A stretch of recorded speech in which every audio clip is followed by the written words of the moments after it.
ഒരു മുസല്ല കാലിൻ്റെ വീട്ടിലാക്കി ഉറങ്ങരുത്, ഈമാൻ നഷ്ടപ്പെടും, അള്ളാഹു കാക്കട്ടെ. കാരണം മുസല്ല പറഞ്ഞാൽ മുസല്ലയിൽ ഇരുന്ന് ഭക്ഷണം കഴിക്കരുത്. മുസല്ലയിൽ, ഞാൻ ദാറുൽ ഖുർആനിൽ കർശനമായി പണ്ടേ പറഞ്ഞതാ, മുസല്ലയിൽ ഇരുന്ന് ഭക്ഷണം കഴിക്കരുത്. കാരണം മുസല്ല ഉണ്ടാക്കിയത് എന്തിനല്ല? ഭക്ഷണം കഴിക്കാനല്ല, അള്ളാഹ്ക്ക് ബാത്തിർക്കാനാണ്. അതൊക്കെ എൻ്റെ നിയമങ്ങളാണ്, ദാറുൽ ഖുർആനിലെ നിയമം. ഇനി ഒരാൾ ഒരു മജ്‌ലിസിൽ ഇരിക്കും, മുസല്ലയിൽ ഞാൻ ഇരുന്ന് ഭക്ഷണം കഴിക്കില്ല, എനിക്ക് പേടിയാണ്.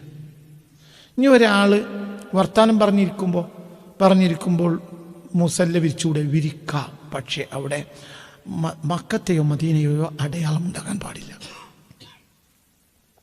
മനസ്സിലായില്ല? ആ മുസല്ലമ്മൽ രണ്ട് അടയാളം ഉണ്ടാകരുത്. മനസ്സിലായില്ല? മനസ്സിലായില്ല? എന്തടയാളം ഉണ്ടാകരുത്? മക്കയുടെ അടയാളം, മദീനയുടെ അടയാളം, ബൈത്തുൽ മുഖദ്ദസിന്റെ അടയാളം ഉണ്ടാകരുത്. കാരണം അത് മുഅല്ലമാണ്, അതിന്റെ അടയാളം പോലും മുഅല്ലമാണ്. Photo മുഅല്ലമാണ്, കഅബാലയം മുഅല്ലമാണെങ്കിൽ photo മുഅല്ലമല്ലേ? പറഞ്ഞ മനസ്സിലായില്ല? ബഹുമാനിക്കപ്പെട്ട സാധനമല്ലേ, മാറ്റമാക്കപ്പെട്ട സാധനമല്ലേ കഅബ? എങ്കിൽ എന്തും മാറ്റം തന്നെയാണ്. കഅബിന്റെ ചിത്രം അവിടെ ചവിട്ടരുത്. നിസ്കരിക്കുമ്പോൾ ഉപയോഗിക്കാനാണത്.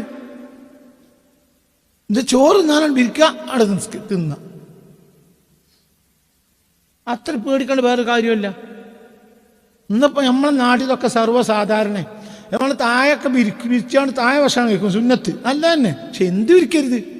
മുസല്ല ഇരിക്കരുത്. മുസല്ല എനിക്ക് തിന്നാണ്ടാക്കിയതല്ല, മുസല്ല അള്ളാഹ്ക്ക് ബാത്തിർക്ക് ഉണ്ടാക്കിയതാണ്. ഇന്നത്തെ കാലത്ത് മനുഷ്യന്മാർക്ക് നഷ്ടപ്പെട്ടത് അദബ ആണോ? അല്ലേ? നിസ്കാരം നോൻപൊക്കെ ഉണ്ട്, എന്തില്ല? അദബ് എന്ന് പറഞ്ഞ സാധനമില്ല.